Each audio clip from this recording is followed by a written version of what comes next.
ஜெபமாலை யாருமே ஜெபிக்க தெரியாதவங்க கூட ஜெபமாலை வாங்குவாங்க. நான் ஒரு ஆள்கிட்ட கேட்டேன், ஒரு இந்துக்காரர்கிட்ட அவர்கிட்ட கேட்டேன், ஏன் உங்களுக்கு ஜெபமாலை செய்ய தெரியுமா, ஜெபமாலை உங்களுக்கு செய்ய தெரியுமான்னு கேட்டேன். செய்ய தெரியாது ஃபாதர், ஜெபமாலைனா என்னன்னு கேட்டார். ஆனால் இந்த மாலை வேணும் எனக்கு கொடுங்க ஃபாதர் அப்படின்னு கேட்டார். அப்போ நான் சொன்னேன், எதுக்கு இந்த மாலை கேட்குறீங்க அப்படின்னார். அப்போ அவர் சொன்னார், ஃபாதர் அவர் truck driver, Sri Lankan truck driver, Hindu. இந்த ஜெபமாலையை நான் லாரியில் போட்டு போவேன். அந்த ட்ரக் டிரைவர் லாரியில் போட்டு போவேன். இந்த ஜெபமாலை இந்த சிலுவை நான் தொட்டு கும்பிட்டு போவேன்.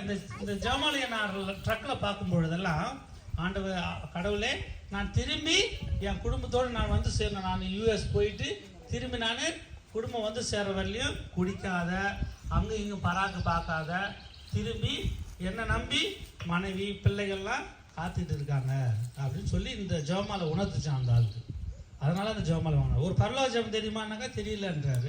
அதுல இந்த மாதிரி ஜெபம் தெரியுமானாக்கா தெரியல. உனக்கு இந்த ரகசியத்தை யார் கற்றுக் கொடுத்தாங்கன்னு சொன்னாக்கா, எல்லா கார்லையும் நான் இதை பார்த்தேன் ஃபாதர், எல்லா கார்லையும் இதை நான் பார்த்தேன். அதனால சரி இந்த மாலை ரொம்ப நல்லா இருக்குது பழகுது, இந்த இயேசுநாதர் தான் வந்து ரட்சிப்பு ஆண்டவர் அப்படின்னு சொல்லி நான் உணர்ந்தேன் அப்படின்னு சொன்னார். ஸோ அதனால் இந்த ஜெபமாலையை நீங்கள் வந்து கரங்களில் தூக்கிட்டு போகும்பொழுது you are praying the Bible. ப்ரொடெஸ்டன்ட்லாம் சொல்லுவாங்க ஜெபமாலைலாம் எதுக்கு நம்ம சொல்லிக்கிட்டு அப்படின்னு சொல்லிட்டு.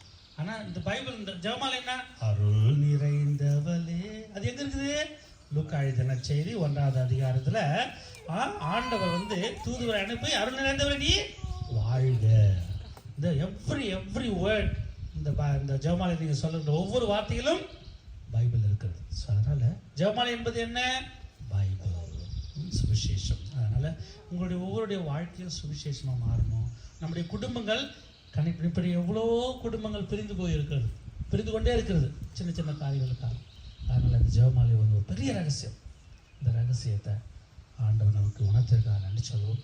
அதனால் அன்னைக்கு கரம் கோருவீங்க, இந்த ஜெபமாலை கையில் பிடிச்சி கரம் கோருங்க. அன்னைக்கு கரம் கோருது அன்னையின் வழியாக ஆண்டவர் இயேசுவை